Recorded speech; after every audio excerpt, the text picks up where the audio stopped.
ഇന്നലെ രാത്രി അങ്ങനെ ഒരു മണിക്കൂർ ഈശോൻ്റെ അടുത്തിരുന്നു. ഈശോ നമുക്ക് വേണ്ടി പ്രാർത്ഥിച്ച അനുഭവം എങ്ങനെ ഉണ്ടായിരുന്നു? അതല്ലേ നമ്മൾ ചെയ്തത്? ഈശോ പറഞ്ഞു, ഞാൻ പ്രാർത്ഥിക്കുമ്പോൾ എൻ്റെ അടുത്ത് ഇരിക്കും. ഇപ്പം നമ്മുടെ ഇവിടെ പരിശുദ്ധാത്മാവ് നയിക്കുന്നതെല്ലാം നമ്മളൊന്നും ചെയ്യണ്ട, പരിശുദ്ധാത്മാവും ഈശോവും എല്ലാം ചെയ്യുന്നുള്ള ഒരു ട്രെൻഡിലാണ് പോകണം അല്ലേ? നോക്കിയതിപ്പോൾ ഒരു 4-5 വർഷമായിട്ടുള്ള എനിക്ക് ഈ വചനം ഇങ്ങനെ ഒരു അർത്ഥം കിട്ടിയിട്ട്. എന്നാൽ ഇത് ഒരുപാട് പ്രസംഗിച്ചിട്ടുള്ളതാണ്. ഗെത്സമനിൽ ഈശോ പ്രാർത്ഥിക്കും. ഒരു ദിവസം ഈശോയുടെ മുമ്പിൽ ഇരിക്കുമ്പോൾ ഈ വചനം ഇങ്ങനെ മനസ്സിലേക്ക് വരികയാണ്. ഞാൻ പ്രാർത്ഥിക്കുമ്പോൾ നീ എൻ്റെ അടുത്തിരിക്കും. അതിനോട് ചെയ്യണ വചനമാണ്, പക്ഷെ ഇപ്പോൾ യാഥാർത്ഥ്യമാണ്. നീ എൻ്റെ അടുത്തിരിക്കുന്നു, ഞാൻ നിനക്ക് വേണ്ടി പ്രാർത്ഥിക്കുന്നു. അപ്പോൾ ഞാൻ അതിനു മുമ്പൊക്കെ വലിയ പ്രാർത്ഥനക്കാരനായിട്ടാണ് ഞാൻ എന്നെക്കുറിച്ച് കരുതുന്നത്. കാരണം 40 ദിവസം പോസ്റ്റ് പ്രാർത്ഥിച്ചില്ലേ മോൻജി? ഇവരൊക്കെ എന്തോരം വലിയ സ്ഥലങ്ങളിലൊക്കെ എത്ര പ്രാർത്ഥനകളൊക്കെ നടത്തിയിട്ടുണ്ട്. പക്ഷേ അതൊന്നും അല്ല കാര്യം. നമ്മൾ പ്രാർത്ഥിക്കണോ അതോ കർത്താവ് ഈശോമിശിഹായെ പ്രാർത്ഥിക്കണോ? ഏത് പ്രാർത്ഥിക്കണതാണ്? അപ്പോൾ നമ്മളെപ്പോഴും നമ്മുടെ പ്രവൃത്തിനെ ഫോക്കസ് ചെയ്യാണ്. ഈ പ്രാർത്ഥന കണ്ടുപിടിച്ചതോടുകൂടി എന്തോ ഒരു വ്യത്യാസമായതറിയാം. അപ്പോഴാണ് ഈ വെളിപാടുകളെല്ലാം കിട്ടാൻ തുടങ്ങിയത്. നിങ്ങളുടെ ജീവിതത്തിൽ ഒരു പുതിയ അധ്യായം തുറക്കുകയാണ്. നിസ്സാര കാര്യമല്ല. മാത്രമല്ല, ഈ പ്രാർത്ഥനയെക്കുറിച്ച് തന്നെ നമ്മൾക്ക് കുറേ പുതിയ ബോധ്യങ്ങൾ കിട്ടണം. ഈശോയുടെ അടുത്ത് അപ്പസ്തോലന്മാർ വന്ന് പറഞ്ഞത് എന്താ? ഞങ്ങളെ പ്രാർത്ഥിക്കാൻ.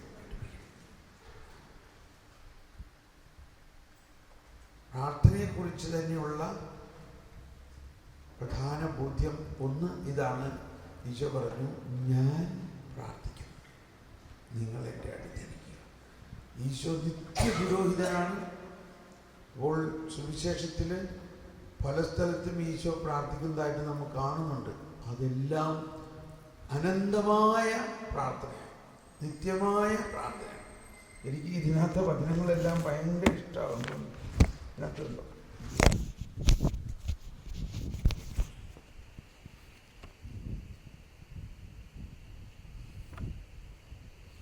പേജ് 31. എന്തുകൊണ്ടെന്നാൽ അനന്തവും അഗ്രാഹ്യവുമായ കർത്താവെ, സൃഷ്ടികളെല്ലാം ആനന്ദപൂർവ്വം അങ്ങയെ സ്തുതിച്ച് ആരാധിക്കുന്നു. എന്തുകൊണ്ടെന്നാൽ അനന്തവും അഗ്രാഹ്യവുമായ കാരുണ്യത്താൽ അങ്ങ് അവയെ സൃഷ്ടിച്ചു, അത്ഭുതകരമായി പരിപാലിച്ചുകൊണ്ടിരിക്കുകയും ചെയ്യുന്നു. സൃഷ്ടികൾക്ക് കാരണഭൂതനും ഞങ്ങളുടെ ആത്മാക്കളുടെ സംരക്ഷകനുമായ കർത്താവേ, നമ്മുടെ എന്നോട് ക്ഷമിക്കണം കേട്ടോ, ഞാൻ ഈ പറയണത് കൊണ്ട് വേറൊരു ധ്വനിയും ചിന്തിക്കരുത്. എൻ്റെ കാര്യം തന്നെയാണ്. ചിലപ്പോഴൊക്കെ എൻ്റെ വിചാരം, ഞാനങ്ങ് പ്രാർത്ഥിച്ചില്ലെങ്കിൽ ആത്മാവൊക്കെ നഷ്ടപ്പെട്ടു പോകും. ഞാൻ പ്രാർത്ഥിച്ചില്ലെങ്കിൽ, പ്രാർത്ഥിച്ചില്ലെങ്കിൽ ആത്മാവൊക്കെ നഷ്ടപ്പെട്ടു പോകുന്നുള്ള ചിന്തയാണ്. അതായത് കർത്താവ് ഈശോ മിശിഹായുടെ പ്രാർത്ഥനയോ പരിശുദ്ധാത്മാവിൻ്റെ പ്രാർത്ഥനയോ ഒന്നും നമ്മൾ കണക്കിൽ എടുക്കുന്നില്ല. നമ്മൾ പ്രാർത്ഥിക്കണോ, നമ്മൾ ഉപവസിക്കണോ, നമ്മൾ പരിഹാരം ചെയ്യണോ? ഇതല്ലേ അല്ല. അതുകൊണ്ട് ഇന്ന് മുഴുവനും നിങ്ങളുടെ ചിന്ത, ഈശോ നിങ്ങൾക്ക് വേണ്ടി പ്രാർത്ഥിക്കുന്നു. അങ്ങനെ നോക്കുമ്പോൾ ഈശോയുടെ ബാല്യകാലം മുതൽ ഈശോ പ്രാർത്ഥിച്ചതെല്ലാം ഇന്ന് നമ്മളെ സംബന്ധിച്ച് അനുകൂല്യമാണോ?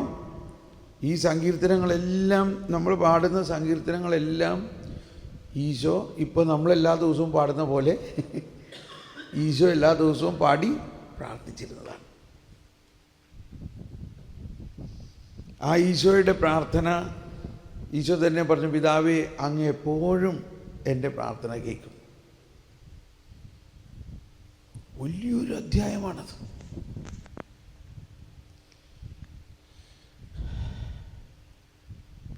അപ്പോൾ വിശുദ്ധ കുർബാന എഴുന്നള്ളിച്ച് വെച്ച് കർത്താവ് ഈശോ മിശിഹായുടെ സാന്നിധ്യത്തിൽ നമ്മൾ ഇരിക്കുമ്പോൾ, ഇന്നലെ നമ്മൾ കണ്ടില്ലേ, ഈശോയുടെ അടുത്ത് വന്നപ്പോഴേക്കും പലരുടെയും രോഗം മാറിക്കഴിഞ്ഞു. ശരിക്കും പ്രാർത്ഥിക്കുക പോലും വേണ്ട. നിങ്ങൾക്ക് വേദനയുണ്ടോ? ഉണ്ട്. അവിടെ ഇരുന്നപ്പോൾ വേദന ഉണ്ടായിരുന്നു.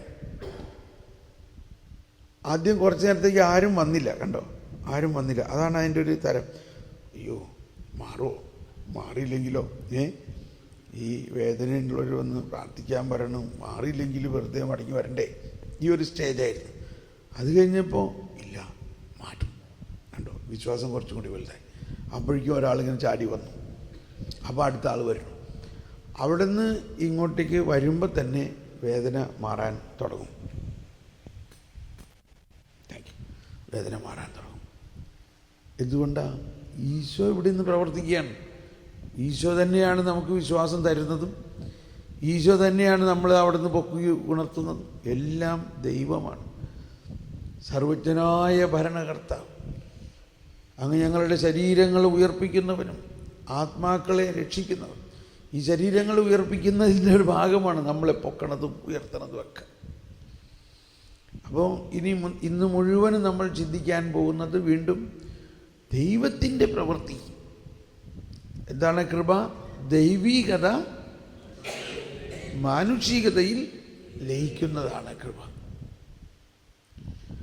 ആ ദൈവീകത മുൻകൈയെടുക്കലിലൂടെയാണ് പ്രാർത്ഥന. ദൈവീകതയുടെ മുൻകൈയെടുക്കലാണ് പ്രാർത്ഥന. മുൻകൈയെടുക്കൽ എന്ന് പറഞ്ഞാൽ ഇംഗ്ലീഷിൽ ഇനിഷ്യേറ്റീവ് എന്ന് പറയും. ഇനിഷ്യേറ്റീവ്. നമ്മൾ പ്രാരംഭ കൂദാശകൾ എന്നാണോ പറയുന്നത്, അതോ പ്രവേശന കൂദാശകൾ എന്നാണോ പറയുന്നത്? പ്രവേശന കൂദാശകൾ. ആരാ അവിടെ പ്രവേശിപ്പിക്കുന്നത്? നമ്മളാണോ കർത്താവാണോ? അപ്പോൾ ഇവിടെ എല്ലാം ആദവും ഹവ്വയും പാപം ചെയ്ത് ഒളിച്ചിരുന്നപ്പോൾ ആരാണ് അവിടെ ഇനിഷ്യേറ്റീവ്? ആരുടെ മുൻകൈ എടുക്കലാണ് ഉണ്ടായത്? ദൈവം മുൻകൈ എടുത്തു. അവരെ അന്വേഷിച്ചു വന്നു. ആദത്തിൻ്റെ മക്കളായ നമ്മളും പാപം ചെയ്തിരിക്കുമ്പോൾ ദൈവം അന്വേഷിച്ചു വരുമോ ഇല്ലയോ?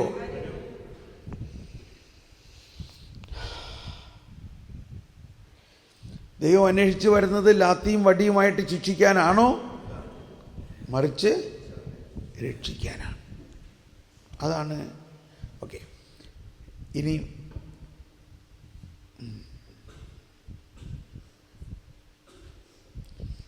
ഈശോയുടെ മുൻകൈയെടുക്കൽ എന്നുള്ളതിൻ്റെ മറ്റൊരു വശമാണ്, പാപിയായ മനുഷ്യൻ ദൈവത്തെ തേടി സ്വർഗത്തിൽ പോയോ, അതോ സ്വർഗം മനുഷ്യനെ തേടി ഭൂമിയിലേക്ക് വന്നോ? സ്വർഗം മനുഷ്യനെ തേടി ഭൂമിയിലേക്ക്. സ്വർഗം ഭൂമിയിലിറങ്ങി, സ്വർഗം ഭൂമിയിലിറങ്ങി, ആദത്തിനും സന്തതികൾക്കും പറുദീസായിൽ പുനരധിവാസം നൽകുന്നതിനായി സ്വർഗം തന്നെ ഭൂമിയിലിറങ്ങി. മഹിതാത്ഭുതമേ. ഇതെല്ലാം നമ്മൾ മരിച്ചു കഴിഞ്ഞിട്ട് പാടണോ, അത് അതിനു മുമ്പ് പാടണോ എന്ന് പറയും. ഇത് ശവസംസ്കാര ശുശ്രൂഷകളുടെയൊക്കെ ഭാഗമാണ്. ഏറ്റവും നല്ല പാട്ടുകളാണ് മരിച്ചവർക്ക് വേണ്ടി പാടുന്നത്. അതുകൊണ്ട് അത് ഇപ്പോഴേ ഒന്ന് പാടി കേൾക്കണത് നല്ലതാണില്ലേ? സ്വർഗം ഭൂമിയിലിറങ്ങി ഒന്ന് പാടിയെല്ലാവരും. തിന്നും സന്തതികൾക്കും പറുദീസായിൽ പുനരധിവാസം നൽകുന്നതിനായി സ്വർഗം തന്നെ ഭൂമിയിലിറങ്ങി. ഈ മഹിതാത്ഭുതം, വിസ്മയനീയം, അഗ്രാഹ്യം, ഈ കാര്യങ്ങളൊക്കെ എങ്ങനെ നമ്മൾ മനസ്സിലാവും? അപ്പോൾ ഈശോയുടെ ബാല്യകാലം മുതലുള്ള എല്ലാ പ്രാർത്ഥനകളും യുഗാന്ത്യം വരെയും അതിനപ്പുറത്തുമുള്ള പുതിയ ആകാശവും പുതിയ ഭൂമിയും വരെയുള്ള കാര്യങ്ങൾക്ക് വേണ്ടിയുള്ളതാണ് ആ പ്രാർത്ഥന. കേൾക്കും. നമ്മൾ ഓരോരുത്തരും ആ ഈശോയുടെ ഹൃദയത്തിലെ വളരെ വളരെ പ്രത്യേകം വാത്സല്യഭാചനങ്ങളാണ്. ഈശോയുടെ പ്രാർത്ഥനയിൽ നമ്മൾ ഓരോരുത്തരെയും പരിഗണിക്കുന്നുണ്ട്. സുവിശേഷത്തിൽ പല സ്ഥലത്തും ഈശോ പ്രാർത്ഥിക്കുന്നു എന്ന് പറയുന്നതെല്ലാം അനന്തതയിലേക്ക് പ്രവേശിച്ചിരിക്കുന്ന പ്രാർത്ഥനകളാണ്. കാറ്റക്കിസത്തിൽ പ്രാർത്ഥനയെക്കുറിച്ച് പഠിപ്പിക്കുന്നതിൻ്റെ മറ്റൊരു ഭാഗം ഇങ്ങനെ പറയുന്നു: പ്രാർത്ഥന എന്ന മഹാവിസ്മയം അനാവരണം ചെയ്യപ്പെട്ടത് കിണറ്റിൻകരയിൽ വെച്ചിട്ടാണ്. പള്ളിയിലോ സിനഗോഗിലോ ഒന്നും വെച്ചിട്ടല്ല. അതാണ് കർത്താവിൻ്റെ ആ കരുണ. 2560 ഖണ്ഡികയാണ്. ഒന്ന് എഴുതി വെച്ചോ. 2560 ഖണ്ഡികയിൽ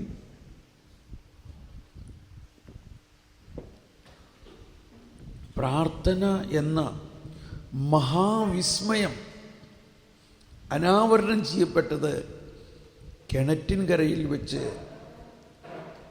നമ്മെ തേടി വരുന്ന കർത്താവ്, അതായത് സമരിയാക്കാരി സ്ത്രീയെ നട്ടുച്ച നേരത്ത് ഒരു വെയിലത്ത് തേടി വരുന്ന ഈശോ. ഇവിടെ ആരാ പ്രാർത്ഥിക്കുന്നേ? ഇവിടെ ആരാ ആദ്യം പ്രാർത്ഥിക്കുന്നേ? ഈശോ അവളോട് ചോദിക്കുകയാണ്, എനിക്ക് ദാഹിക്കുന്നു, എനിക്ക് കുടിക്കാൻ കുറച്ച് വെള്ളം തരാമോ? ഇതാണ്. എന്നിട്ട് അതിൽ പഠിപ്പിക്കുന്ന ഇതാണ്: പ്രാർത്ഥന ഉത്ഭവിക്കുന്നത് മനുഷ്യനിൽ നിന്നല്ല, ദൈവത്തിൽ നിന്നത്രേ. Prayer begins not from man but from God.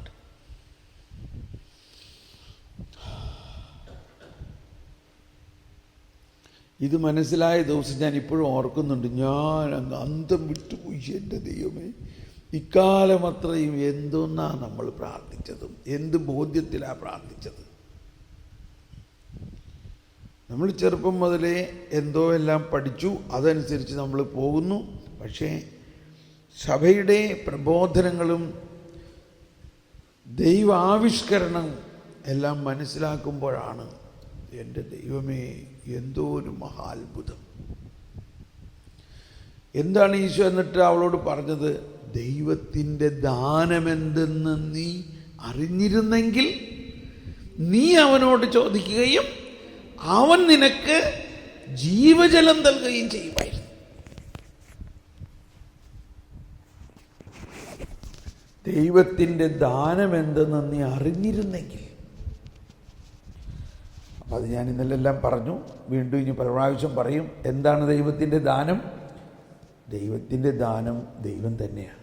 വാസ്തവത്തിൽ ദൈവത്തിൻ്റെ ദാനം സകല ദാനങ്ങളും അടങ്ങുന്ന പരിശുദ്ധാത്മാവാണ്. ഓക്കെ, അപ്പോൾ ഇതാണ് പ്രാർത്ഥനയെ കുറിച്ചുള്ള മറ്റൊരു വലിയ പഠനം. ഇനി മൂന്നാമതൊരു കാര്യം ഞാൻ നേരത്തെ പറഞ്ഞു കഴിഞ്ഞു. പ്രാർത്ഥന എന്നത് ദൈവവുമായിട്ടുള്ള ഒരു ഉടമ്പടി ബന്ധമാണ്. പ്രാർത്ഥന എന്നത് ദൈവവുമായിട്ടുള്ള ഒരു ഉടമ്പടി ബന്ധമാണ്. അപ്പോൾ ആ ഉടമ്പടി ബന്ധം നമ്മൾ ഇന്നലെ മനസ്സിലാക്കി. ഒരു മണവാളൻ മണവാട്ടിയുള്ള അവസ്ഥയാണ്. അപ്പം നമ്മുടെ ആത്മാവ്, സ്ത്രീ ആയാലും പുരുഷനായാലും, മനുഷ്യൻ്റെ ആത്മാവ് മണവാട്ടിയും ദൈവാത്മാവ് മണവാളനും. ഈ ബൈബിളിൽ തന്നെയുള്ള ചില പുസ്തകങ്ങൾ, ഉദാഹരണത്തിന് ഉത്തമഗീതം മാതിരിയുള്ള പുസ്തകങ്ങളിലെല്ലാം ആ ഉത്തമഗീതത്തിൽ കാണുന്ന ഒരു റൊമാൻറ്റിക്, ഒരു കാമുകൻ്റെ മാതിരിയാണ്. വാസ്തവത്തിൽ അങ്ങനെ തന്നെയാണ്. നമ്മുടെ ആത്മാവിനെ ആകുന്ന മണവാട്ടിയെ തേടി മണവാളനിങ്ങനെ കളിച്ച് നടക്കുകയാണ്. ഇപ്പൊ കർമ്മലിത്താക്കാർക്ക് സന്തോഷമായില്ലേ? ഇതാണ് യോഹന്നാൻ ക്രൂസ് പിതാവിൻ്റെ ഏറ്റവും പ്രസിദ്ധമായ ആത്മീയ കർമ്മലമലകേറ്റം മാത്രമല്ല, സ്നേഹഗീതം, സ്പിരിച്വൽ കാൻറ്റിക്കിൾ. ജോൺ പോൾ രണ്ടാമൻ മാർപ്പാപ്പ ഒരു യുവാവായിരുന്നപ്പോൾ, കാരോൾ വൈറ്റീര 10-20 വയസ്സായിരുന്നപ്പോൾ അദ്ദേഹത്തിന് ഒരു പുസ്തകം, dark night of the soul എന്നുള്ളൊരു പുസ്തകം ആരോ വായിക്കാൻ കൊടുത്തു. അത് വായിക്കാൻ തുടങ്ങിയപ്പോൾ ഇദ്ദേഹത്തിൻ്റെ അകത്ത് എന്തോ ഈ അകത്ത് കത്താൻ തുടങ്ങി. കല്ലുമിടയിൽ കല്ല് ചുമക്കണ ജോലിയൊക്കെ ചെയ്യുമായിരുന്നു അന്ന്. അപ്പോൾ കല്ല് ഇവിടെ നിന്ന് അങ്ങോട്ട് കൊണ്ടുപോയി അവിടെ കൊണ്ടുപോയി ഇട്ട് കഴിഞ്ഞ് ഇങ്ങോട്ട് വരണ വഴി വരെ കല്ല് തലയിലില്ലാണ്ടല്ലേ വരണത്. അപ്പോൾ ഈ പുസ്തകം പോക്കറ്റിൽ നിന്ന് എടുത്ത് വായിച്ചുകൊണ്ട് വരും. നിലത്ത് വെക്കാൻ പറ്റുന്നില്ല. ഇതാണ് അദ്ദേഹത്തിൻ്റെ ജീവിതത്തെ മാറ്റിമറിച്ചതും. അവസാനം ഈ ജോൺ ഓഫ് ദ ക്രോസിൻ്റെ ഈ പുസ്തകങ്ങൾ, ഈ ദൈവശാസ്ത്രം അല്ലെങ്കിൽ വെളിപാടുകൾ അല്ലെങ്കിൽ ഈ വിസ്മയനീയതകൾ, ഈ കോണ്ടംപ്ലേറ്റീവ് കാര്യങ്ങൾ പഠിക്കാൻ വേണ്ടി അദ്ദേഹം സ്പാനിഷ് പഠിച്ചു. അത് പഠിക്കാൻ വേണ്ടി സ്പാനിഷ് പഠിച്ചു, സ്പാനിഷിൻ്റെ ഒറിജിനൽ ലാംഗ്വേജിൽ അത് വായിച്ച് ഒറിജിനൽ ലാംഗ്വേജിൽ അതിന് ഗവേഷണം നടത്തി. അങ്ങനെ ജോൺ പോൾ രണ്ടാമൻ്റെ ഏറ്റവും ഗവേഷണങ്ങൾ ജോൺ ഓഫ് ദ ക്രോസിൻ്റെ അതുകൊണ്ട് അദ്ദേഹത്തിൻ്റെ പ്രബോധനങ്ങളിലെല്ലാം ഈ ഒരു മണവാളൻ മണവാട്ടി, നപ്റ്റിൽ റിലേഷൻഷിപ്പ്, ആന്തരിക ലയനം, ആ ആശയങ്ങളാണ് മുഴുവനും നിൽക്കുന്നത്. ചരിത്രത്തിൽ വലിയൊരു അധ്യായം കുറിച്ചു. യോഹന്നാൻ ക്രൂസിൻ്റെ പേരെടുത്തില്ലെന്നുള്ളൂ. അപ്പോൾ ഓരോ മാർപ്പാപ്പന്മാരുടെയും പിന്നിലെ ഓരോ വിശുദ്ധന്മാർ പ്രവർത്തിക്കണുണ്ടോ? ജോൺ പോൾ രണ്ടാമൻ മാർപ്പാപ്പയുടെ പിന്നിൽ ജോൺ ഓഫ് ദ ക്രോസും, ബെനഡിക്റ്റ് മാർപ്പാപ്പയുടെ പിന്നിൽ ആരാ? വിശുദ്ധ അഗസ്തീനോസിൻ്റെ പ്രബോധനങ്ങളെക്കുറിച്ചാണ് പുള്ളിയുടെ ഡോക്ടറേറ്റും പുള്ളിയുടെ പഠനങ്ങളും. അവയെന്ത് ആർട്ടിക്കിൾ എഴുതിയാലും അതിനകത്ത് അഗസ്തീനോസിൻ്റെ പറയണമെന്ന് ഉണ്ടാവും. ഇതാ അതിനുശേഷം വന്നേക്കണ മാർപ്പാപ്പ ആരുടെയാ? ഫ്രാൻസിസ്. കണ്ടോ, ഒരു പുണ്യാളന്മാരുടെ ഐക്യം എന്ന് പറയുന്നത് കണ്ടോ, പുണ്യാളന്മാരുടെ ഐക്യം എന്ന് പറയുന്നത്. ഓക്കെ, അപ്പോൾ പറഞ്ഞു വന്നത്, ഞാൻ പ്രാർത്ഥനയെക്കുറിച്ചാണ് പറയുന്നത്. നമ്മുടെ പ്രാർത്ഥനാ രീതികളിൽ അടിസ്ഥാനപരമായ വ്യത്യാസം ഉണ്ടാകാൻ പോവുകയാണ്. ഇപ്പോൾ നമ്മൾ ഈ പറഞ്ഞ 3 കാര്യങ്ങൾ. ഒന്ന്, ഈശോ നമുക്ക് വേണ്ടി പ്രാർത്ഥിക്കുന്നു. 2, പ്രാർത്ഥന ഉത്ഭവിക്കുന്നത് ദൈവത്തിൽ നിന്നാണ്, കിണറ്റുകരയിലെ സംഭവം. 3, പ്രാർത്ഥന ദൈവവും മനുഷ്യനുമായ ഒരു ജീവിത ബന്ധമാണ്. നമ്മൾ ജീവിത പങ്കാളി എന്ന് പറയുന്ന പോലെയാണ്. നമ്മുടെ ജീവിത പങ്കാളി നമുക്ക് വേണ്ടതെല്ലാം ചെയ്യുന്നു. നമ്മൾ എന്ത് ചെയ്യണം? നമ്മുടെ ജീവിത പങ്കാളി അല്ലെങ്കിൽ നമ്മളുടെ ആത്മാവുമായിട്ട് ഉടമ്പടി ബന്ധത്തിലാണ്, അല്ലെങ്കിൽ നമ്മൾ ദൈവവുമായിട്ടുള്ള കവനന്റ് റിലേഷൻഷിപ്പിലാണ് എന്ന് കർത്താവിൽ ഞാൻ ദൃഢമായി ശരണപ്പെടുന്നു.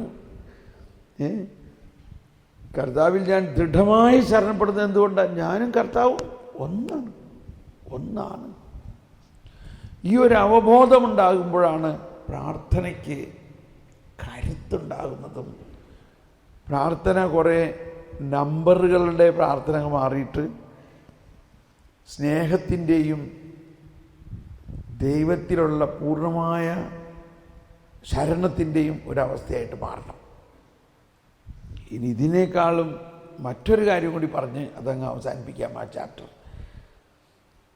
ചില സമയത്ത് നമുക്ക് തോന്നുന്നത് എന്ത് പ്രാർത്ഥിച്ചിട്ടും ഒരു സമാധാനവും കിട്ടുന്നില്ല. ഇല്ലേ? ഉണ്ടോ അങ്ങനെ അവസ്ഥ? അതാണ് പൗലോസ് പറയുന്നത്, നമ്മുടെ ബലഹീനതയിൽ ആത്മാവ് തന്നെ നമുക്ക് വേണ്ടി പ്രാർത്ഥിക്കുന്നു. എങ്ങനെ പ്രാർത്ഥിക്കണമെന്ന് നമുക്ക് അറിയാത്തത് കൊണ്ട് അതൊന്ന് വായിച്ച ആ ഭാഗം. റോമർ 8:26, റോമാക്കാർക്ക് ഇത് ലേഖനം 8:26, 27 ഒന്ന് വായിച്ചേ.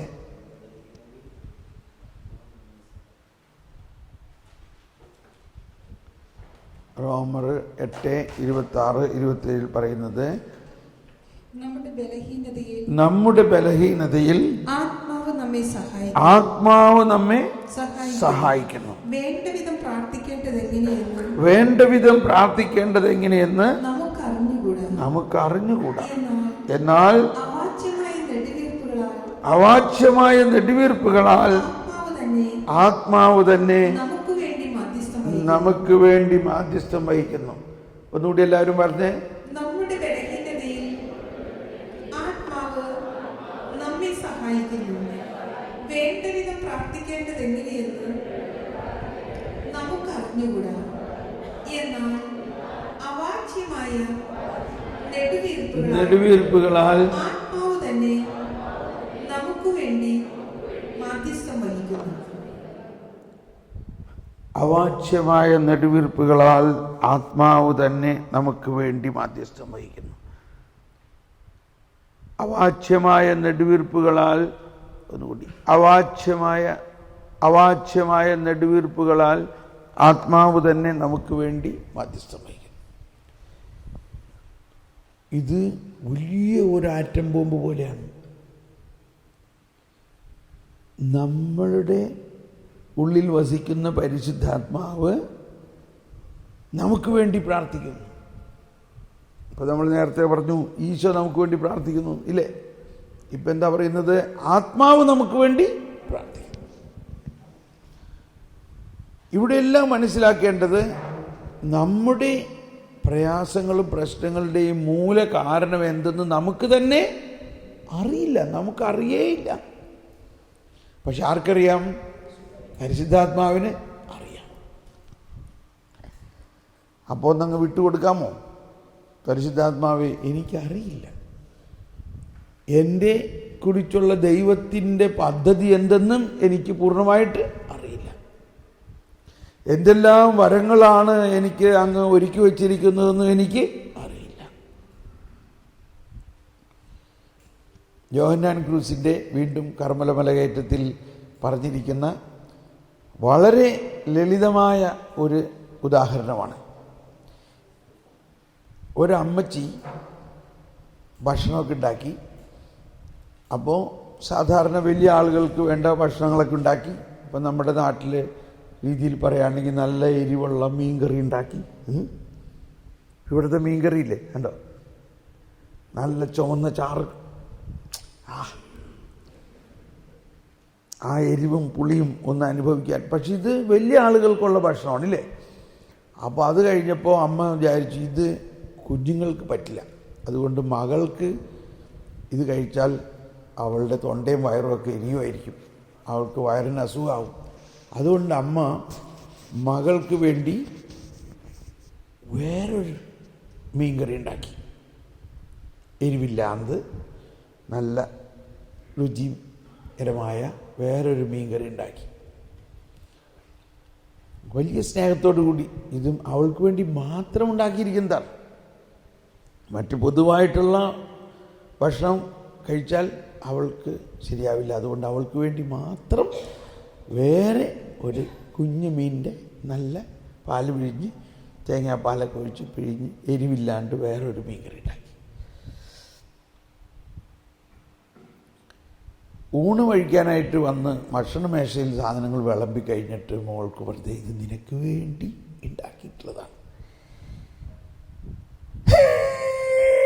എനിക്കിത് വേണ്ട, എനിക്ക് മമ്മിയും പപ്പയും കഴിക്കണം, എന്നെ മതി. അയ്യോ, മമ്മിയും പപ്പയും കഴിക്കണം ആ മീൻകറി നീ കഴിക്കുകയാണെങ്കിൽ നിൻ്റെ വയറെരിയും, നിനക്ക് കഴിക്കാൻ പറ്റില്ല, അത് എനിക്കത് മതി. ഇല്ല മോളെ, ഇത് കഴിക്കണ്ട, നീ ഇത് കഴിക്കുന്നത് നിനക്ക് വേണ്ടി മാത്രം ഉണ്ടാക്കിയതാണ്, എനിക്കത് വേണ്ട, എനിക്ക് നിങ്ങൾ കഴിക്കണം. മതി. ഒരുപക്ഷെ 9 പ്രാവശ്യം കരഞ്ഞു എന്ന് വിചാരിച്ചോ? അതിനാണ് നൊവേന എന്ന് പറയണേ. ഉദ്ദിഷ്ട കാര്യം സാധിച്ചു. അവസാനം അപ്പം പറഞ്ഞു, അത് ചോദിക്കുന്നത് കൊടുക്കും, സമാധാനമായിട്ട്, അല്ലെങ്കിൽ പിന്നെ അത് ഒന്നും കഴിച്ചില്ലെന്ന് വരും. ജോൺ ഓഫ് ദ ക്രോസിൻ്റെ പറഞ്ഞേക്കുന്ന കാര്യത്തിന് ഞാനൊന്ന് ഇൻകൾച്ചറേറ്റ് ചെയ്തതേ ഉള്ളൂ. നമ്മൾ ദൈവം നമുക്ക് വേണ്ടി പ്രത്യേകം ഒരുക്കിയിരിക്കുന്ന അത് കഴിക്കാതെ, അത് മനസ്സിലാക്കാതെ, നമ്മുടെ ബുദ്ധിയിൽ രൂപം കൊള്ളുന്ന ചില ആഗ്രഹങ്ങൾക്ക് വേണ്ടി നമ്മൾ കരഞ്ഞ് പ്രാർത്ഥിക്കുമ്പോൾ കരച്ചിൽ നിർത്താൻ വേണ്ടി കർത്താവ് അത് തരുന്നു. പക്ഷേ അതല്ല ദൈവത്തിൻ്റെ ആഗ്രഹം. ദൈവത്തിൻ്റെ ആഗ്രഹം ദൈവം നമുക്ക് വേണ്ടി ഒരുക്കി വച്ചിരിക്കുന്ന ദാനങ്ങൾ കൈപ്പറ്റുക എന്നുള്ളതാണ്. അതുകൊണ്ടാണ് എവിടെയെല്ലാം പ്രാർത്ഥിക്കാൻ പഠിപ്പിക്കുമ്പോഴെല്ലാം ഈശോ തന്നെ പറയുന്നുണ്ട്, നീ ചോദിക്കുന്നതിന് മുൻപ് തന്നെ നിന്റെ പിതാവിന് അറിയാം. എന്തറിയാം? നിനക്കെന്താണ് വേണ്ടതെന്ന് നിന്റെ പിതാവിന് അറിയാം. അപ്പം എന്താ പ്രാർത്ഥിക്കേണ്ടത്? പിതാവേ, നീ എനിക്ക് വേണ്ടി ഒരുക്കി വച്ചിരിക്കുന്നത് അത് എനിക്ക് മനസ്സിലാകാത്തതാണ്, അഗ്രാഹ്യമാണത്. അതാണ് പൗലോസ് പറയുന്നത്, കണ്ണ് കാണാത്തതും കാത് കേൾക്കാത്തതും മനുഷ്യ മനസ്സ് അഗ്രാഹ്യവുമാണ്, എങ്കിലും അതെനിക്ക് തായോ.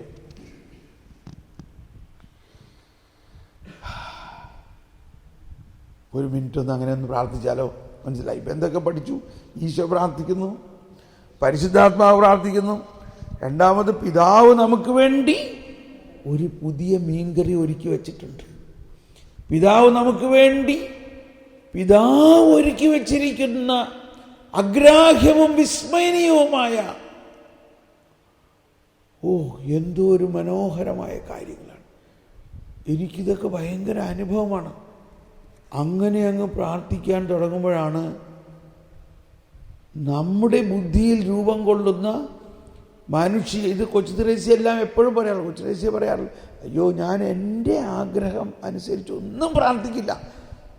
എൻ്റെ ഈ മനുഷ്യ ബുദ്ധിയിൽ രൂപം കൊള്ളുന്ന ആഗ്രഹത്തേക്കാൾ എത്രയോ വലുതാണ് എൻ്റെ സൃഷ്ടാവായ അനന്തദൈവം, അനന്തജ്ഞാനിയായ എൻ്റെ പ്രാണനാഥൻ ആഗ്രഹിക്കുന്നത്. അത് മാത്രം മതി എനിക്ക്. അങ്ങനെ പ്രാർത്ഥനാ ജീവിതത്തിൽ ഒരു വലിയ വ്യത്യാസം. വീണ്ടും ഒരെണ്ണം പറയാം, ഞാനിതൊക്കെ പറയുമ്പോൾ വിമർശിക്കാണെന്ന് തോന്നിപ്പോകും. പക്ഷേ അത് കാര്യം അവതരിപ്പിക്കാൻ വേണ്ടി ഒരു ശൈലി ഉപയോഗിക്കുന്നതേ ഉള്ളൂ. ഞാനിങ്ങനെ ഒരിക്കൽ TV കണ്ടുകൊണ്ടിരിക്കുകയാണ്. അപ്പോൾ അതിലൊരു പ്രഘോഷകൻ ഇങ്ങനെ പറഞ്ഞുകൊണ്ടിരിക്കുകയാണ്, ഞാനൊരു സ്ഥലത്ത് ധ്യാനിപ്പിക്കാൻ ചെന്നപ്പോൾ ഒരു യുവാവ് വന്നിട്ട് പറഞ്ഞു, അവൻ്റെ കല്യാണം നടക്കുന്നില്ല. അപ്പോൾ ഞാൻ പറഞ്ഞു, നീ ഒരു 15 പ്രാവശ്യം വിശ്വാസ പ്രമാണം ചൊല്ലി പ്രാർത്ഥിക്കും. അങ്ങനെ 15 പ്രാവശ്യം വിശ്വാസ പ്രമാണം ചൊല്ലി പ്രാർത്ഥിച്ച് കുറച്ച് ദിവസം കഴിഞ്ഞപ്പോൾ അവൻ്റെ കല്യാണം നടന്നു. Praise the Lord. ഇതിങ്ങനെ കേട്ടുകൊണ്ടിരിക്കുമ്പോൾ എൻ്റെ ഉള്ളിൽ കർത്താവ് പറയാണേ, നീ കേട്ടോ ആ പറഞ്ഞത്? ആ കേട്ടു. ശതാധിപൻ എൻ്റെ അടുത്ത് വന്നിട്ട് എന്താ പറഞ്ഞേ? ശതാധിപൻ എന്താ പറഞ്ഞേ? ഈശോ പറയാണ്, ശതാധിപൻ എൻ്റെ അടുത്ത് വന്നിട്ട് എന്താ പറഞ്ഞേ? അങ്ങ് ഒരു വാക്ക് പറഞ്ഞാൽ മതി, എൻ്റെ ഭൃത്യൻ അവിടെ സുഖപ്പെടും. കണ്ടോ? നമ്മൾ ഇങ്ങനത്തെ, എനിക്കൊന്ന് ഞാനങ്ങ് ചമ്മി എന്ന് പറയില്ലേ, ചമ്മിപ്പോയി. നമ്മളൊക്കെ ഏതവസ്ഥയിലാണ്? ഈ ശതാധിപൻ ആരാണ്? അയാളൊരു ക്രിസ്ത്യാനി ആയിരുന്നോ? ആയോ? അല്ല. യഹൂദനായിരുന്നോ? അല്ല. പക്ഷേ അയാളൊരു വിജാതീയനായിരുന്നിട്ട് പോലും അയാൾക്ക് ഈ ഈശോയുടെ ശക്തി അറിയാം, ഈശോയിലുള്ള വിശ്വാസം. അതുകൊണ്ട് അങ്ങ് എൻ്റെ വീട്ടിലേ വരേണ്ട ആവശ്യമില്ല, അങ്ങ് ഇവിടെ നിന്ന് ഒരു വാക്ക് പറഞ്ഞാൽ അവിടെ അത്ഭുതം നടക്കും. സ്നേഹമുള്ളവരെ, നമ്മുടെ വിശ്വാസത്തിൻ്റെ തലം മാനുഷിക ബോധ്യങ്ങളിൽ കുടുങ്ങിക്കിടക്കാതെ ദൈവശക്തിയിലാണെന്നുള്ളത്. ഇതെന്നല്ലേ ഇന്നലെ നമ്മൾ പറഞ്ഞത്. കുറച്ച് ദിവസം മുമ്പ് ഒരു സഹോദരൻ എൻ്റെ അടുത്ത് വന്നിട്ട് പറഞ്ഞു, എനിക്ക് പരിചയമുള്ള ആളാണ്, പറഞ്ഞു, എൻ്റെ ബ്രദറെ എനിക്ക് വേണ്ടി പ്രാർത്ഥിക്കും. ഞാൻ പറഞ്ഞു, ഇപ്പം എന്ത് പറ്റി നിനക്ക്? ഒന്നും പറ്റിയിട്ടില്ല, എനിക്ക് കർത്താവ് എന്തോ ഒരു പ്രത്യേക വരം എനിക്ക് തന്നേക്കണമായിട്ട് തോന്നണം. പ്രൈസ് ദി ലോർഡ്, നല്ല കാര്യമാണല്ലോ. എന്താണത്? അതിയിടെയായിട്ട് എന്നെ ആകസ്മികമായിട്ട് ചില ആളുകളുടെ അടുത്ത് കൊണ്ടുവന്ന് എത്തിക്കും. അവരെല്ലാം വലിയ കള്ളുകൂടിയന്മാരാണ്. വർഷങ്ങളായിട്ട് ഈ മദ്യപാനത്തിൻ്റെ ആസക്തിയിൽ കുടുങ്ങി കിടക്കുന്നവരാണ്. ഞാൻ അവരുടെ കൈ പിടിച്ചിട്ട് പറയും, ഇനിമേൽ നീ കുടിക്കില്ല.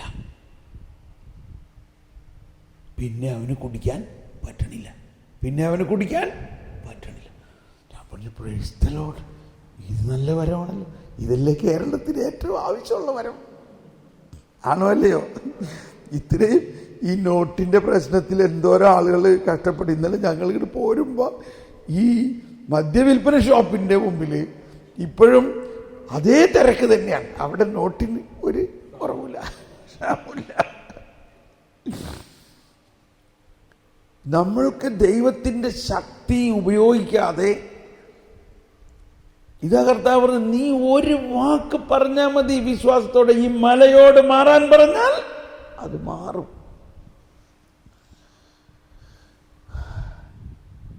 എന്ത് പറയണം? ഇങ്ങനെയൊക്കെയുള്ള വരം വേണോ വേണ്ടയോ? ഇതെല്ലാം നമുക്കുണ്ട്.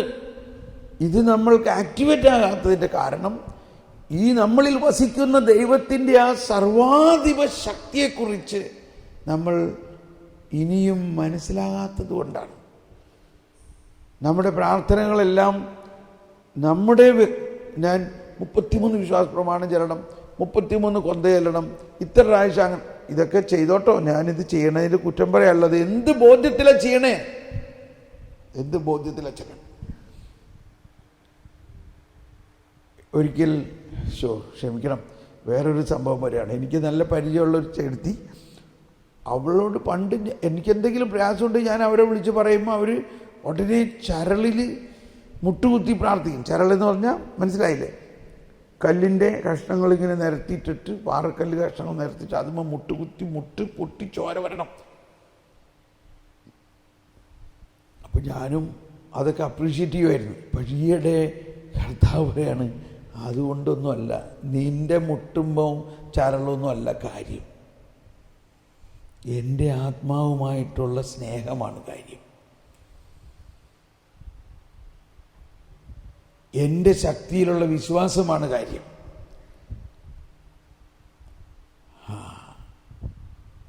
അപ്പം ഞാൻ കുറച്ച് ദിവസം മുമ്പ് അവരെ കണ്ടപ്പോൾ ചോദിച്ചു, ഞാൻ പറഞ്ഞു, നീ വിഷമൊന്നും വിചാരിക്കരുത്, കാരണം ഇപ്പോൾ ഈ ചരളിൽ മുട്ടുകുത്തി പ്രാർത്ഥിക്കുന്ന ആളോട് അതല്ല കാര്യമെന്ന് പറയുകയാണെങ്കിൽ അവർക്ക് ഭയങ്കര പ്രയാസമാവില്ല എന്ന് വിചാരിച്ചുകൊണ്ട് ഞാനിങ്ങനെ പറയണം, നീ പ്രയാസപ്പെടരുത്. ഈ ഇടയ്ക്ക് എനിക്കിങ്ങനെ കർത്താവ് കാണിച്ചു തരുന്നത്, നമ്മുടെ പ്രാർത്ഥനയുടെ ഈ അനുഷ്ഠാനത്തിൽ കേന്ദ്രീകരിക്കാതെ കർത്താവിനെ അങ്ങ് സ്നേഹിക്കുക. കർത്താവ് നമുക്ക് വേണ്ടി പ്രാർത്ഥിക്കുന്നു, പരിശുദ്ധാത്മാവ് നമുക്ക് വേണ്ടി പ്രാർത്ഥിക്കുന്നു. അത് വളരെ എളുപ്പമാണ് പ്രാർത്ഥന. ഇത്രയും വലിയ കഷ്ടപ്പാടോ ഒരു തളർച്ചയുമില്ല, എത്ര നേരം വേണമെങ്കിലും പ്രാർത്ഥിക്കാം. അപ്പോൾ അവൾ ചിരിക്കണം. സമാധാനമായി എനിക്ക്, കാരണം ദേഷ്യപ്പെട്ടില്ല എന്നോട് ഇങ്ങോട്ട് തിരിച്ച്. നമ്മൾ വലിയ പ്രാർത്ഥനക്കാർക്കാണ് കൂടുതൽ ദേഷ്യമൊക്കെ വരാറ് ചിലപ്പോൾ, ഇല്ലേ? അപ്പോൾ അവൾ പറയാണ്, എൻ്റെ ബ്രദറെ, എനിക്കും ഇപ്പോൾ അങ്ങനെ തന്നെ തോന്നണേ. 1 മാസമായിട്ട് ആ ചരളൊക്കെ ഞാനിപ്പോൾ കെട്ടിവെച്ചിരിക്കുകയാണ്, ഞാനിപ്പോൾ അത് ഉപയോഗിക്കണില്ല. കണ്ടോ, പരിശുദ്ധാത്മാവ് എല്ലാവർക്കും ഇത് ഇങ്ങനെ കൊടുത്തുകൊണ്ടിരിക്കുന്നു. ഇതെല്ലാം അതാണ് കൊച്ചുറേസ്യ പറഞ്ഞ്, കൊച്ചുറേസ്യ അതല്ലേ പറഞ്ഞത്, കർത്താവ് എനിക്കിങ്ങനെ ചരളിൽ മുട്ടുകുത്താനോ അല്ലെങ്കിൽ മേത്ത് ചാട്ട കൊണ്ട് അടിക്കാനോ മുള്ളിൽ കിടന്ന് ഉരുളാനോ ഇതുപോലെ 40 ദിവസമൊക്കെ ഉപവസിക്കാനോ ഒന്നും എനിക്കറിയില്ല. ഞാനൊരു കുഞ്ഞാണ്. എനിക്ക് ഒന്നേ അറിയുള്ളൂ, സ്നേഹിക്കാൻ അറിയാം. ഞാൻ അങ്ങയുടെ ഹൃദയത്തിലെ സ്നേഹമാണ്.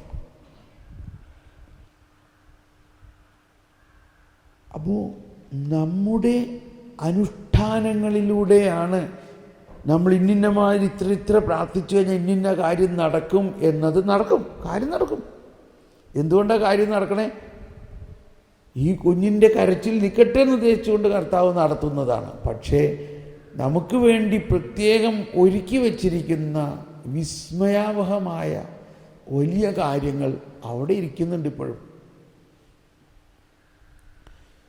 അപ്പോൾ ഇത്രയും കാര്യങ്ങൾ വെച്ചുകൊണ്ട് നമുക്കൊരു നിമിഷം ഇങ്ങനെ പ്രാർത്ഥിക്കാം. നമ്മുടെ ഉള്ളിൻ്റെ ഉള്ളിൽ വസിക്കുന്ന ഈശോയിലേക്ക് ശ്രദ്ധ തിരിക്കുക. ഈശോ നമ്മുടെ ഉള്ളിലുണ്ട്.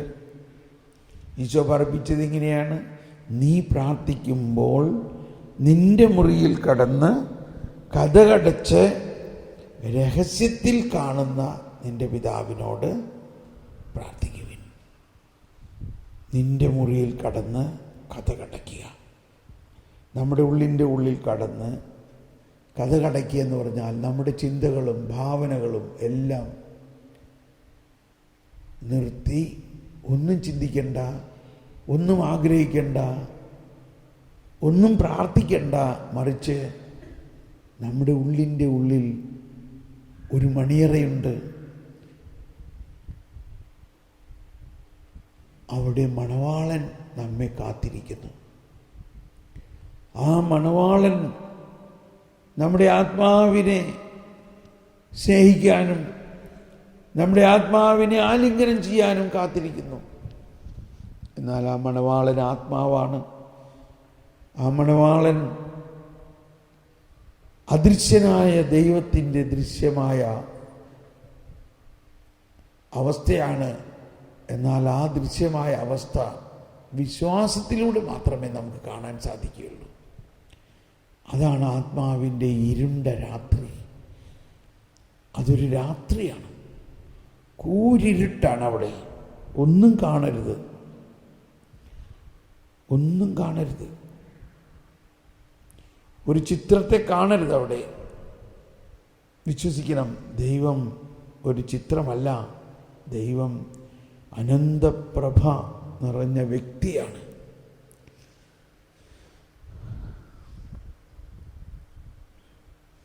ആ ഈശോയെ സ്നേഹിക്കുക. നമ്മൾക്ക് പല ആഗ്രഹങ്ങളുണ്ടാകും, അതൊന്നും പറയണ്ട. ഇപ്പോൾ ഈശോ പറഞ്ഞു, നീ പ്രാർത്ഥിക്കുന്നതിന് മുൻപ് തന്നെ നിന്റെ പിതാവിനറിയാം നിനക്കെന്താണ് വേണ്ടതെന്ന്.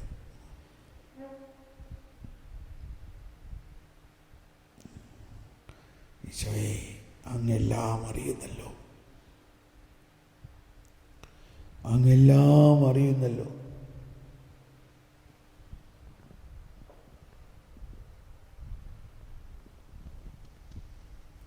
അങ്ങെല്ലാം അറിയുന്നല്ലോ ഈശോയെ. ഓ എൻ്റെ സ്വർഗീയ മണവാള,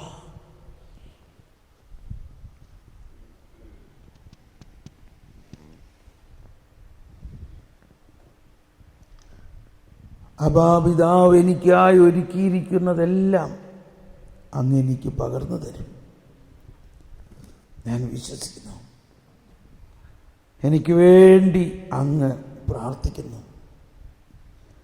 അങ്ങ് പിതാവിനോട് പ്രാർത്ഥിച്ച് പിതാവ് എനിക്ക് വേണ്ടി ഒരുക്കിയിരിക്കുന്നതെല്ലാം എൻ്റെ ആത്മാവിലേക്ക് കൈമാറുന്നു.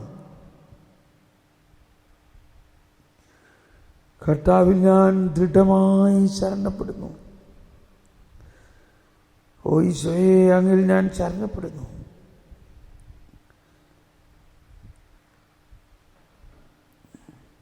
എന്നിൽ ഞാനുമേ എന്നിൽ നീ ഇങ്ങനെ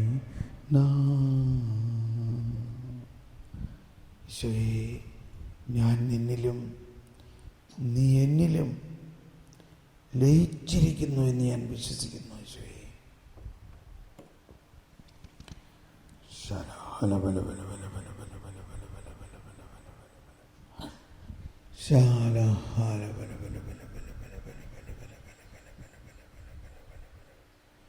ഉള്ളിൻ്റെ ഉള്ളിൽ ഒന്നും കാണരുത്, ഇരുട്ട് മാത്രം.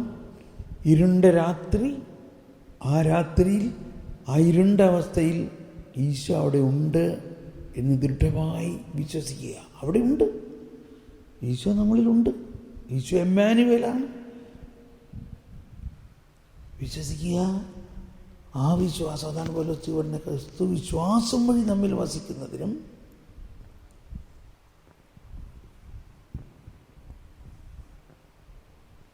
നിങ്ങൾ ആഗ്രഹിക്കുകയും പ്രാർത്ഥിക്കുകയും ചെയ്യുന്നതിനേക്കാൾ അനേകം മടങ്ങ് തരാൻ കഴിവുള്ള അങ്ങ് ഇപ്പോൾ ഒഴുകാൻ തുടങ്ങുന്നു. ഇപ്പോൾ നമ്മുടെ ആത്മാവിലേക്ക് ദൈവത്തിൽ നിന്നുള്ളതെല്ലാം ഒഴുകുന്നു. നമുക്ക് വേണ്ടി ഒരുക്കി വച്ചിരിക്കുന്ന സർവജ്ഞനായ ഭരണകർത്താവും അങ്ങയുടെ ഭവനത്തിൽ വസിക്കുന്നവരുടെ വിസ്മയനീയനായ പരിപാലകനും സകല നന്മകളുടെയും സകല സൗഭാഗ്യങ്ങളുടെയും ഉറവിടവുമായ ദൈവമേ, അങ്ങയുടെ സ്വഭാവത്തിനൊത്ത വിധം ഞങ്ങളുടെ മേൽ കരുണയായിരിക്കുകയും എന്നെ അനുഗ്രഹിക്കുകയും ചെയ്യും. കർത്താവേ, അങ്ങ് സത്യമായും എൻ്റെ ശരീരങ്ങൾ ഉയർപ്പിക്കുന്നവനും ആത്മാവിനെ രക്ഷിക്കുന്നവനും ജീവനെ നിത്യം പരിപാലിക്കുന്നവനുമാണ്. അങ്ങയുടെ പരിപാലന അനുസരിച്ച് അങ്ങെനിക്ക് ഒരുക്കി വച്ചിരിക്കുന്നത് മതി. എനിക്ക് ഞാൻ ആഗ്രഹിക്കുന്നതോ യാചിക്കുന്നതോ അല്ല, അങ്ങ് എനിക്ക് ഒരുക്കി വച്ചിരിക്കുന്നത് എനിക്ക് തരുവേ.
നമ്മളൊന്നും ചെയ്യണ്ട. നമ്മൾ ഓൺലി റിസീവിങ്. നമ്മൾ സ്വീകരിക്കുന്നു. ഈശോയിൽ നിന്ന് നമ്മിലേക്ക് ഒഴുകുന്നു. ഈശോ തന്നെ നമ്മളിൽ നിറയുന്നു. പിതാവിൻ്റെ വാത്സല്യം നമ്മളിൽ നിറയുന്നു. പിതാവ് നമുക്ക് വേണ്ടി നൽകുന്ന ദൈവിക ജ്ഞാനം നിറയുന്നു. ഇപ്പോൾ നിറഞ്ഞുകൊണ്ടിരിക്കുകയാണ്. ഇപ്പോൾ നിറഞ്ഞുകൊണ്ടിരിക്കുകയാണ്. മറ്റൊന്നും ചിന്തിക്കരുത്. കഥ കടയ്ക്കുക, മനസ്സിനെ കേന്ദ്രീകരിക്കുക ഈശോയിൽ മാത്രം. നമ്മുടെ ആഗ്രഹങ്ങളൊന്നുമല്ല, ഇതിനേക്കാൾ വലിയ കാര്യങ്ങൾ ഈശോ നമുക്ക് വേണ്ടി ഒരുക്കിയിരിക്കുന്നു.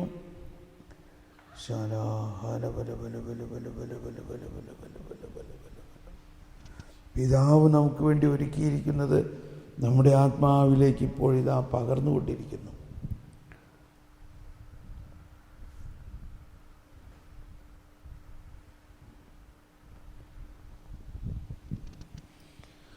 ദൈവത്തിൻ്റെ ഗൂഢരഹസ്യങ്ങൾ ആത്മാവിനിൽ പകർന്നിടുന്നു. ബുദ്ധിയും ബോധ്യവും ദൈവിക ശക്തിയും ആത്മാവിനിൽ ചൊരിഞ്ഞിടുന്നു. ദൈവത്തിൻ്റെ ഗൂഢരഹസ്യങ്ങൾ ആത്മാവിനിൽ പകർന്നിടുന്നു. ബുദ്ധിയും ബോധ്യവും ദൈവിക ശക്തിയും ആത്മാവിനിൽ ചൊരിഞ്ഞിടുന്നു. ആത്മാവിൽ ചൊരിഞ്ഞിടുന്നു. മൗനമായി വീണ്ടും ഉള്ളിൻ്റെ ഉള്ളിലാണ് നമ്മൾ. ഈശോ നമ്മുടെ ആത്മാവുമായിട്ട് ലയിച്ചിരിക്കുന്നു. നമ്മളൊന്നും ചിന്തിക്കരുത്. നമ്മുടെ ചിന്തകൾ കാട് കയറി പോകും ഇടയ്ക്ക്. ഉടനെ അതിൽ നിന്ന് തിരിച്ചു വരണം, കഥ കടയ്ക്കണം, ഈശോയിൽ മാത്രം കേന്ദ്രീകരിക്കണം. അല്പം ആദ്യ സമയങ്ങളിൽ ബുദ്ധിമുട്ടാണത്. പെട്ടെന്ന് ഒരുപാട് കാര്യങ്ങൾ മനസ്സിലേക്ക് ഇങ്ങനെ അരച്ചു കയറി വരും. അതിനെ യേശുവിൻ്റെ സ്നേഹത്തെ പ്രതി തിരസ്കരിക്കുന്നത് പ്രാർത്ഥനയുടെ ഒരു ഭാഗമാണത്. അതൊരു പിശാചിൻ്റെ പ്രവർത്തനമല്ല. ഈശോ തന്നെ നമ്മളെ പരീക്ഷിക്കുകയാണ്. നീ ഇവയേക്കാൾ കൂടുതൽ എന്നെ സ്നേഹിക്കുന്നുവോ? നമ്മളേറ്റവും സ്നേഹിക്കുന്നതും ആഗ്രഹിക്കുന്നതുമായ ചില കാര്യങ്ങളുടെ ഓർമ്മ പെട്ടെന്ന് നമ്മളിലേക്ക് വരും. അപ്പോൾ നമ്മൾ മനസ്സിലാക്കണം, ഈശോയെ, ഞാൻ അതിനേക്കാൾ കൂടുതൽ അങ്ങയെ സ്നേഹിക്കുന്നു. അപ്പോഴാണ് ഈശോയ്ക്ക് സന്തോഷമാവുന്നത്. ഈശോയെ നന്ദി, നന്ദി, നന്ദി, നന്ദി, നന്ദി, നന്ദി.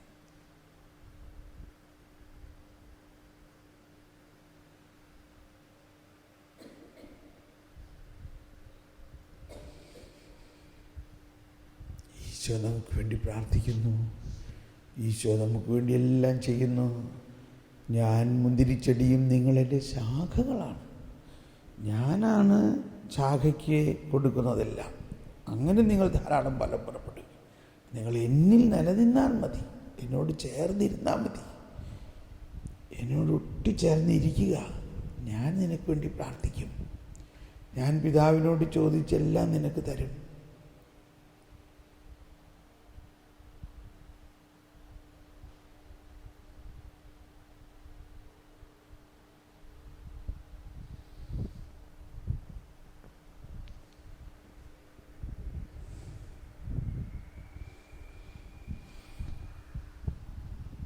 സാവധാനം ഉള്ളിൻ്റെ ഉള്ളിൽ നിന്ന് പുറത്തു വരാം.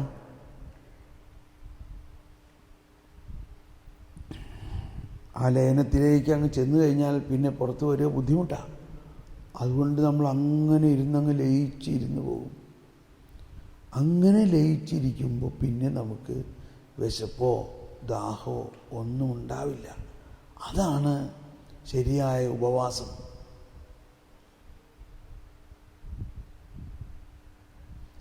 ആ ഉപവാസം എന്നതൊരു സഹവാസമാണ്.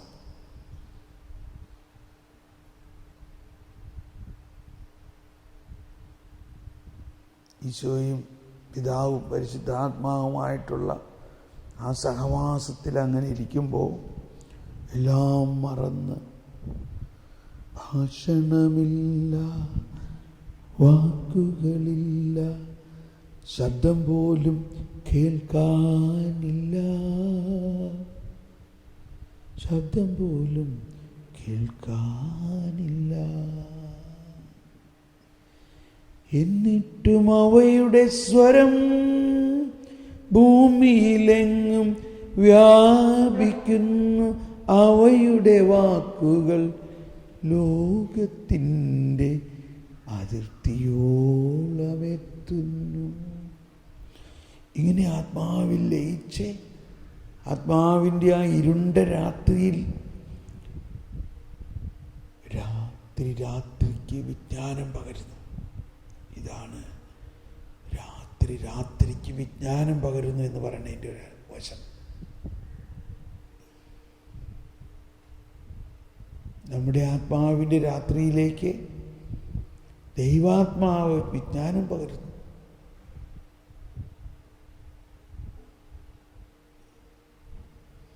ഭാഷണമില്ല, വാക്കുകളില്ല, ശബ്ദം പോലും കേൾക്കാനില്ല.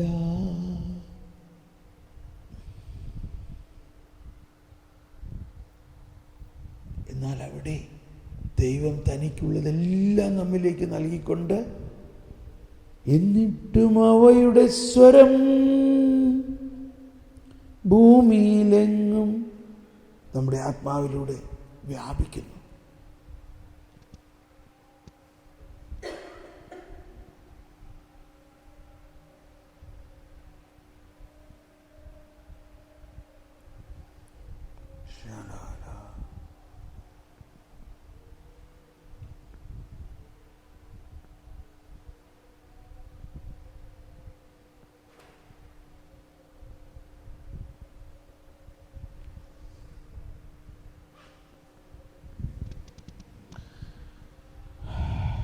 സാവധാനം പുറത്തു വരാം. ഒന്ന് കരങ്ങൾ ഉയർത്തി ഒന്ന് സ്തുതിച്ച് യേശുവേ സ്തോത്രം, യേശുവേ നന്ദി. Hallelujah, hallelujah. ഒന്ന് എഴുന്നേറ്റ് നിന്ന് സ്തുതിച്ച് ഹല്ലേലൂയ, ഹല്ലേലൂയ. എല്ലാവരും ഒന്ന് എഴുന്നേറ്റ് നിന്ന് സ്തുതിച്ച് കർത്താവേ നന്ദി, യേശുവേ പരിശുദ്ധാത്മാവേ നന്ദി. ദൈവമേ അങ്ങന്റെ ആത്മാവിൽ ചൊരിഞ്ഞ വലിയ കൃപകളെ പ്രതി നന്ദി പറയുന്നു. നിമിഷങ്ങൾ കൊണ്ട്, ഏതാനും നിമിഷങ്ങൾ കൊണ്ട്. ആമേൻ. ഇരിക്കാം. ഇങ്ങനെയുള്ള പ്രാർത്ഥനയിൽ ചിലപ്പോൾ ഒരു 3 മിനിറ്റ് എല്ലാം ഇങ്ങനെ പ്രാർത്ഥിക്കാൻ പറ്റിയാൽ തന്നെ നമ്മളിൽ ഭയങ്കര നിറവ് വരും, ഭയങ്കര നിറവ്. ചില സമയത്ത് എന്നോട് പറയിച്ചോ, നീ ഒന്ന് ഇവിടെ ഇരുന്നേ, ഞാൻ ഭയങ്കര ധൃതിയായിട്ടൊരു കാര്യം ചെയ്യാൻ പോകായിരിക്കും. നീ ഇവിടെ, അയ്യോ കർത്താവ് എനിക്കത്, ഇപ്പം ഇവിടെ ഇരിക്കുന്നീ ഒരു 3 മിനിറ്റ് എൻ്റെ കൂടെ ഇരിക്കും. 3 മിനിറ്റ് മതിയില്ല. എൻ്റെ ദൈവമേ, അങ്ങനെ അങ്ങ് അത് വളരെ ധൃതി, വളരെ പ്രത്യേക കാര്യം ചെയ്യാൻ പോണ നേരത്താണ് പറയണത്. അതിനേക്കാളെല്ലാം, അല്ലെങ്കിൽ ആ കാര്യങ്ങളെല്ലാം നീ എനിക്ക് വേണ്ടി ചെയ്യണേ. ഞാനില്ലാതെ എൻ്റെ കാര്യം നീ ചെയ്തിട്ട് എന്താ കാര്യം? അത് ശരിയാണ്. ഓക്കെ, അങ്ങനെ ഇരുന്ന് 2-3 മിനിറ്റ് കൊണ്ട് കടകടകടേന്നങ്ങ് നിറയും അങ്ങോട്ട് നമ്മുടെ ആത്മാവ്. എന്നിട്ട് പറയും, ഇനി നീ പോയിക്കോ. അതാണ് എന്തോ ഒരു പിന്നെ ശക്തിയെ ഒഴുകണേന്നറിയാമോ? Praise the Lord. ഇപ്പോൾ നിങ്ങൾക്കുണ്ടായ അനുഭവം 2 പേരൊന്ന് പങ്കുവെച്ചാൽ നന്നായിരിക്കും. കാരണം